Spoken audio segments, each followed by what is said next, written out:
Hello everyone.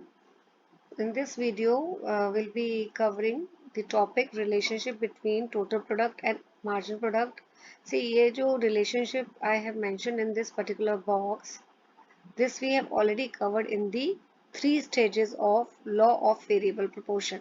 देखिए, first क्या है कि as long as TP increases at increasing rate, MP increasing. ठीक है, जब टीपी इंक्रीज होता है इंक्रीजिंग रेट पे तो एमपी इंक्रीज होता है. सेकंड, ये फर्स्ट स्टेज में मेंशन थी वाली बात है ना. फर्स्ट स्टेज में ये सेकंड स्टेज की बात बोली हुई है कि जब टीपी इंक्रीज होता है लेकिन डिमिनिशिंग रेट पे तो एमपी जो है it falls but it is still positive. And ये वाली जो पॉइंट है ये दिस वन, ये सेकंड स्टेज जो आपकी एंड होती है इस वाली स्टेज पे कि जब टीपी मैक्सिमम होता है एमपी जीरो होता है. एंड ये जो है आपका थर्ड स्टेज का है कि जब टीपी डिक्रीज होता है तो एमपी बिकम्स नेगेटिव. तो यहाँ ये जो रिलेशनशिप है it is nothing but it is the three stages of law of variable proportion. अब इस डायग्राम में आप देखिए बेटा ग्राफ में कि यहाँ जब टीपी मैक्सिमम है तो एमपी जीरो है. ये ग्राफ में अभी पहले आपको पिछली वीडियो में करा चुकी हूँ. Now the relationship between MP and AP, right? जब MP is greater than AP तो AP rises. ठीक है, तो आप इस ग्राफ में भी देख सकते हैं ये जो है ब्लू वाला ये AP का है और रेड वाला जो है वो MP का है कर्व. ठीक है, अब AP कर्व देखिए जब MP is greater than AP, right. यहाँ पे देखिए बेटा MP जो है ये वाला MP है, दिस रेड वाला MP अभी इट इज अबव AP तो AP अभी राइज कर रहा है ना. Second, when MP is less than AP, अब इस साइड पे ये MP जो है it is less than AP. AP का कर्व ऊपर है MP का नीचे है तो AP फॉल्स. AP देखिए अब फॉल होने लगा है ना. Now when MP is equal to AP, इस पॉइंट पे MP is equal to AP तो AP जो है वो अपने मैक्सिमम पे है. जितना इंक्रीज होना था वो हो चुका है. इस पॉइंट के बाद वो इंक्रीज नहीं होगा. And MP cuts AP from above. MP को जो कर्व है रेड वाला वो AP को अबव से कट कर रहा है. ठीक है, तो ये आपको MP और AP का जनरल रिलेशनशिप है.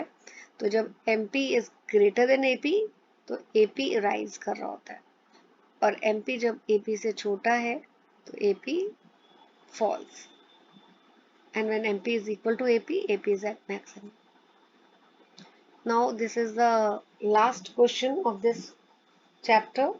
ठीक है, सेम क्वेश्चन है जो मैं पहले एक सॉल्व उसमें करा चुकी हूँ प्रीवियस वीडियो में कि you have to identify the law of variable proportion. ठीक है, करते हैं इस क्वेश्चन को. 0 1 2 3 4 5 6, राइट. और टीपी आपको दिया हुआ है 0 50 110 150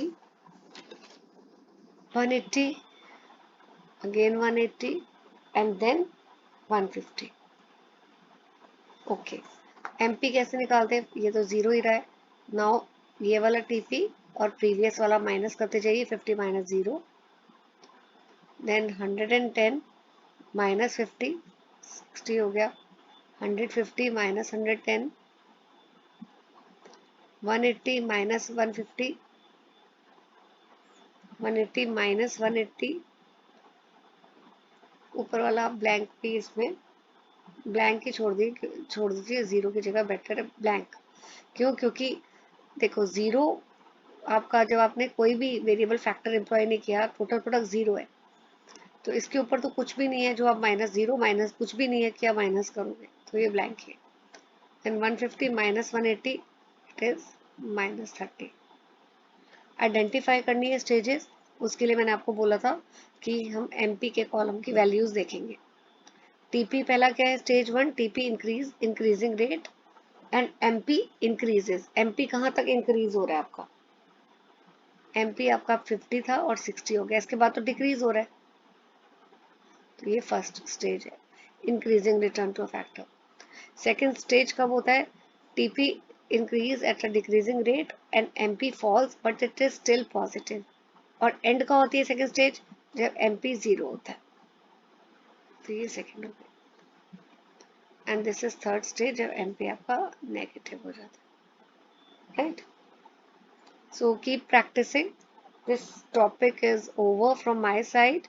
If you have any doubts, you can put your doubts in the comment section and hit the like button, share the content with your friends and subscribe to my YouTube channel. Thank you.